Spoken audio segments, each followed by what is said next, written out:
News Tamil கழுகு. OPS சேர்ந்ததை தென் மாவட்டங்கள்ல பலமா பார்க்காம பாரமா பாக்குதான் திமுக. ஆனா 10.5% வன்னிய இடஒதுக்கீட்டுல அதிமுகவுக்கு எதிரான பிரச்சாரத்துக்கு ஓபிஎஸ் பயன்படுவாருன்னு நினைக்குதான்.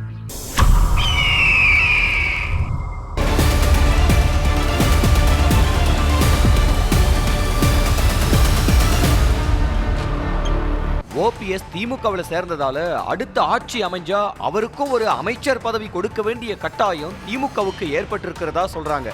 மதுரை திருமங்கலத்துல நடந்த பொதுக்கூட்டத்தை பிரம்மாண்டமா நடத்தணும்னு முதல்வரே ஓபிஎஸ் கிட்ட சொல்ல, என்னால அவ்வளவு பெரிய கூட்டத்தை நடத்த முடியாது, முயற்சி செய்யறேன்னு திமுக தலைமை கிட்ட ஓபிஎஸ் கைவிரிச்சாராம். அந்த கூட்டத்தையே மதுரை அமைச்சர்கள் தான் நடத்தி காட்டினாங்களாம். இன்னொரு பக்கம் இப்பவே திமுகவுல ஐ பெரியசாமி, மூர்த்தி, தங்கம் தென்னரசு, அன்பில் மகேஷ், டிஆர்பி ராஜான்னு முக்குளத்தோர் சமுதாயத்தை சேர்ந்த 5 பேர் அமைச்சர்களா இருக்காங்க. மறுபடியும் திமுக ஆட்சிக்கு வந்தா இவங்க நிச்சயமா அமைச்சர்களா இருப்பாங்க. இவங்க கூட ஓபிஎஸ்க்கு வாய்ப்பு கொடுத்தா எண்ணிக்கை 6 ஆயிடும். இது மத்த சமுதாயத்துக்கு அதிருப்தியை உண்டாக்கும்னு உடன்பிறப்புகள் கவலைப்படுறாங்களாம். ஆனா போன தடவை தென் மாவட்டங்கள்ல சுமார 20 தொகுதிகளுக்கு மேல தினகரன் பிரிச்ச வாக்குகளால திமுக வெற்றி பெற்றுச்சு. இந்த முறை அவர் அதிமுகவில் இருக்கிறதுனால ஓபிஎஸ் வச்சு வன்னியர்களுக்கான 10.5% இடஒதுக்கீட்டு விவகாரத்தை தென் மாவட்டங்கள்ல அதிமுகவுக்கு எதிராக பிரச்சாரம் செய்ய திமுக திட்டம் போட்டிருக்கான்.